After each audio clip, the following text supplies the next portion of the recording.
अगर कार्तिक मास के लास्ट के 5 दिन, ये ध्यान रखिए, इसको लिख लें आप, कार्तिक मास के लास्ट के 5 दिन अगर आप उन नियमों का पालन करें जो कार्तिक मास में पालन करने योग्य हैं, तो जो फल पूरा कार्तिक मास के स्नान का है वही फल कार्तिक मास के 5 दिन, जो आखिरी के 5 दिन है, उसका फल आपको मिल जाता है। ये हम नहीं बता रहे हैं, ये पुण्य जो है पितामह भीष्म ने धर्मराज जी को बताया। और पूरे महीने जिनसे न हो पाया हो उन्हें कम से कम 5 दिन ऐसा करना ही चाहिए। ये कार्तिक मास अपने आप में बड़ा पवित्र पुनीत है, और मैं तो कहूंगा आप भी कीजिए और अपने बच्चों से भी करवाइए, क्योंकि आप हैं तो अभी बच्चे कर लेंगे, कल को शायद आपके बच्चे न करें, समझ ही नहीं पाएंगे, इतने मॉडर्न हो जाएंगे, इतने वो हो जाएंगे, शायद न कर पाए।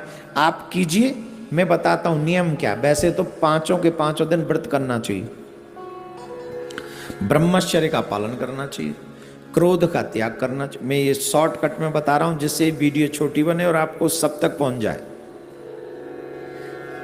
5वां दिन, 5 जो दिन है वो कब से प्रारंभ होंगे? देव उठनी एकादशी से, और पूर्णिमा तक वो 5 दिन कंप्लीट होंगे। देव उठनी एकादशी से पूर्णिमा तक आपको ये व्रत करना है। और देव उठनी एकादशी कब है जी? आपको उस दिन से ये व्रत करना प्रारंभ कर देना है, देव उठनी एकादशी से। और पूर्णिमा तक ये व्रत आपको, पूर्णिमा तक ये कार्य आपको करना है। नियम क्या है? सुबह 4 से लेके 5 बजे तक स्नान कर लेना है। सुबह 5 में थोड़े कलयुग के लोग हैं इसलिए ले जा रहा हूं, नहीं तो 4 बजे तक स्नान हो जाना चाहिए, पर 4 से 5 तक स्नान आप कर लीजिए। हो सके तो 5 के 5 दिन व्रत रखें, अन्न नमक ग्रहण न करें। अगर लगे कि हमारे जीवन में कोई ऐसी समस्या है, रोग है, या हम इतना नहीं रह सकते, तो एक समय भोजन रह के भी कर सकते हैं। वो भी ना हो, दोनों समय भोजन कर लें, लेकिन शाकाहार करें।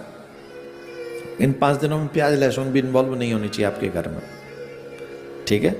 ये भी नहीं, प्याज लहसुन नहीं इन्वॉल्व होनी चाहिए। 5 के 5 दिन अगर आप चाहो नहीं, चाहना ही चाहिए, एक ब्राह्मण को नित्य भोजन कराकर आप भोजन करें। गौ को चारा खिलाकर ही आप जो है भोजन ग्रहण करें। पक्षियों को कुछ खिला दें तो कुछ करें उसे। और जितना, अगर ये संभव नहीं है कि 5 दिन हम कॉन्टिन्यूस ब्राह्मण को बुलाएं, तो आखिरी के दिन, पूर्णिमा के दिन, हम 5 ब्राह्मण बुलाकर अपने घर में भोजन जिमा सकते हैं। पर डे करने की बजाय हम एक दिन में ही कर सकते हैं। ब्रह्मचर्य का पालन अवश्य करें।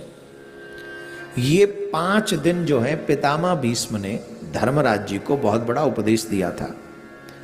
ये उपदेश 5 दिन तक चला था। ध्यान से सुनना, ये उपदेश पितामह भीष्म ने धर्मराज जी को दिया था, और धर्मराज जी को ये उपदेश 5 दिन चला था। और पितामह भीष्म आजीवन ब्रह्मचारी थे, ये आप सब जानते हैं। और इसीलिए भगवान श्री कृष्ण ने ये कार्तिक मास के ये 5 दिन जो हैं, यही 5 दिनों में उन्होंने ये उपदेश दिया था।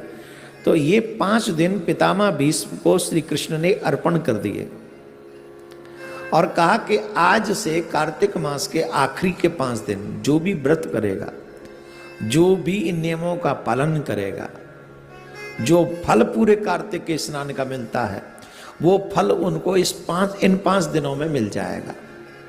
तो पितामह भीष्म आजीवन ब्रह्मचारी थे, इसलिए इन 5 दिनों में ब्रह्मचर्य का पालन करना चाहिए। पृथ्वी पर शयन करना चाहिए, झूठ नहीं बोलना चाहिए, देवी देवताओं की पूजा नित्य करनी चाहिए। स्पेशली तुलसी, आंवला और बेलपत्र, इन वृक्षों की पूजा करनी चाहिए। तुलसी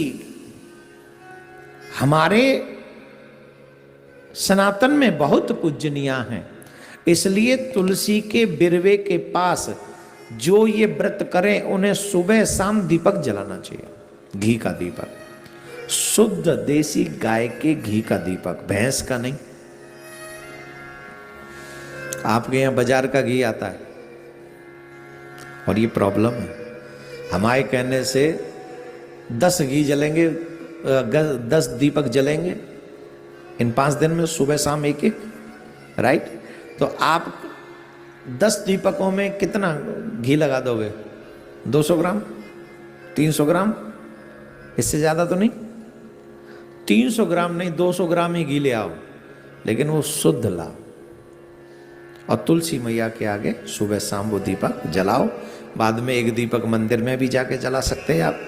भगवान विष्णु का कोई मंदिर हो, कृष्ण जी का कोई मंदिर हो, राम जी का कोई मंदिर हो, जब संध्या का समय सूर्यास्त हो रहा हो उस समय जाकर आप वो दीप दान कर सकते हैं। जो जमुना के तट पर रहते हैं वो जमुना जी को पूर्णिमा के दिन अवश्य दीपदान करें। जो गंगा जी के तट पर रहते हैं वो अवश्य पूर्णिमा के दिन गंगा जी को दीपदान करें। और जिन जिन के पास में आध्यात्मिक नदियां जो हैं उनको पूर्णिमा के या तो पांचों के पांचों दिन, अगर संभव हो 5 दिन तो आप 5 दिन जाकर दीपदान करें। अगर नहीं हो तो आखिरी वाले दिन पूर्णिमा के दिन ही 5, 10, 11, 21 जितने आप दीपक वहां जला सके दीपदान करें, दीपमाला करें।